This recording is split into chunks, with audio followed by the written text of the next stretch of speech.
প্রধানমন্ত্রীর ভারত সফরে সমঝোতা স্মারক সই নিয়ে বিএনপি জামাত অপপ্রচারে নেমেছে বলে দাবি করেছেন তথ্য ও সম্প্রচার প্রতিমন্ত্রী মোহাম্মদ আলী আরাফাত।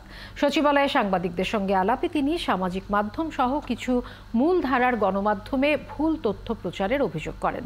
বলেন, বিএনপি মহাসচিব অপপ্রচারে লিপ্ত হয়ে মানুষকে বিভ্রান্ত করছেন। শাহনাজ শারমিনের প্রতিবেদন। গেল মাসে প্রধানমন্ত্রী শেখ হাসিনার ভারত সফরে নতুন পুরনো মিলিয়ে 10টি সমঝোতা স্মারক সই হয়। সচিবালয় সংবাদ সম্মেলনে তথ্য প্রতিমন্ত্রী বলেন, এ নিয়ে সামাজিক মাধ্যম সহ কিছু মূলধারার গণমাধ্যমে ভুল তথ্য প্রচার করা হচ্ছে।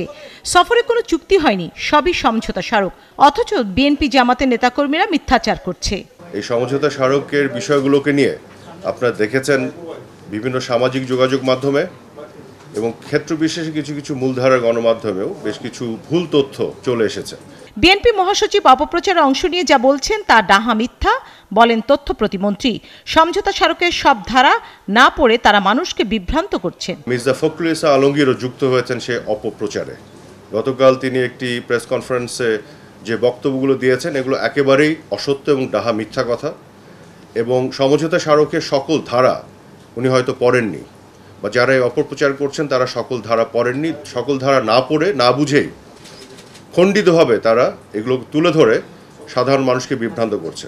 তথ্য প্রতিমন্ত্রী বলেন, বলা হচ্ছে বাংলাদেশের বুক চিরে ভারতীয় ট্রেন যাবে, কিন্তু সমঝোতা স্মারকে ভারতের উপর দিয়েও বাংলাদেশের ট্রেনের নেপাল ও ভুটানে যাবার কথা রয়েছে। বাংলাদেশের বুক চিরে ভারতীয় ট্রেন এক প্রান্ত থেকে আরেক প্রান্তে যাবে, বুক চিরে যাওয়ার যে বিষয়টি, কিন্তু এই সমঝোতা স্মারকে এটিও বলা আছে যে ভারতের মধ্য দিয়েও বাংলাদেশের ট্রেন নেপাল এবং ভুটানে যাবে, এই সমঝোতা স্মারকে বলা আছে।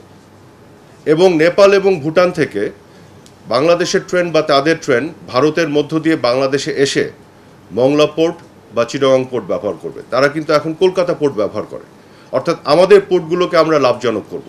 তাহলে কি আপনি বলবেন যে ভারতের নতজানু পররাষ্ট্রনীতি হয়ে গেল? তারা তাদের কলকাতা পোর্টকে বঞ্চিত করে বাংলাদেশের পোর্টকে লাভজনক করে দিচ্ছে। প্রতিমন্ত্রী জানান, ভারতের গ্রিড ট্রান্সমিশন লাইন দিয়ে বাংলাদেশ নেপাল থেকে 40 মেগাওয়াট বিদ্যুৎ আমদানি করবে, আবার শীত মৌসুমে বাংলাদেশও বিদ্যুৎ রফতানি করতে পারবে। ভারতের যে গ্রিড লাইন, সেই গ্রিডের ট্রান্সমিশন লাইন দিয়ে আমরা নেপাল থেকে 40 মেগাওয়াট বিদ্যুৎ আমদানি করব, এবং যখন আমাদের শীত মৌসুমে বিদ্যুতের চাহিদা দেশে কম থাকবে, অতিরিক্ত প্রডিউস করতে পারবো, আমরা রফতানিও করতে পারবো।